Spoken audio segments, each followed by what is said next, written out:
ความดีเพื่อแทนคุณของแผ่นดินเฮียนทานประธานคณะกรรมการผู้ผ่านตลอดฮอดบรรดาทานครูอาจารย์และหมู่นักเรียนนักศึกษาทั้งหลายที่มาร่วมรับชมรับฟังการแข่งขันศิลปะของโรงเรียนมัธยมศึกษาทั่วแขวงสวรรณเขตขาน้อยชื่อนางจันดีเวียงแก่เป็นนักเรียนอยู่ชั้นม.1/1 ของโรงเรียนมศ.เซบังเหียงขอตั้งหน้าด้วยศิลปะวรรณคดีนำภาพบรรดาทานเข้าสู่บรรยากาศการแสดงศิลปะวรรณคดีชั้นมัธยมศึกษาของโรงเรียนมศ.เซบังเหียงซึ่งก่อนอื่นหมดพวกขาน้อยต้องขออภัยล่วงหน้าในความขาดตกบกพร่องต่อกับการแสดงมาณที่นี้ด้วยทุกคำคิดเห็นคำตำหนิตีทรงของบรรดาทาน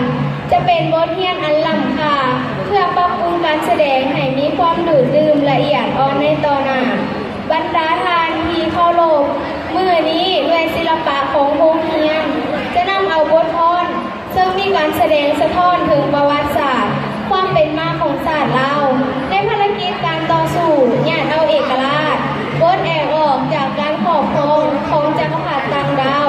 จนสามารถปลดปล่อยประเทศชาติและสถาปนาเป็นสาธารณรัฐประชาธิปไตยประชาชนลาวในวันที่ 2 เดือน 12 ปี 1975ภายใต้การนำพาของทัพประชาชนปฏิวัติลาวที่มีเกียรติสง่าและสืบต่อปฏิบัติสองหน้าที่ยุทธศาสตร์ของพรรคคือภารกิจการปกปักรักษาและพัฒนาประเทศชาติบางส่วนโดยสังเขปซึ่งรายละเอียดจะเป็นแนวใดนั้นเชิญทานติดตามรับชมได้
ป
มชาติลาวในมือนี้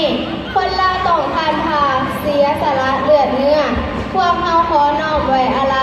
ให้แก่วีรชนนาคมปฏิวัติภูมิฐานที่มีความกล้าหาญและได้เสียสละชีวิตเพื่อปกป้องพื้นแผ่นดินลาว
สู่ท้องฟ้าความเป็นสันติภาพและอิสรภาพก็ได้กลับมาสู่พื้นแผ่นดินลาวประชาชนลาวก็มีความม่วนซื่นอยู่เย็นเป็นสุขจนฮอดปัจจุบันท่านเอ๋ย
เมืองสองพรแขวงสวรรณเขตของพวกเรา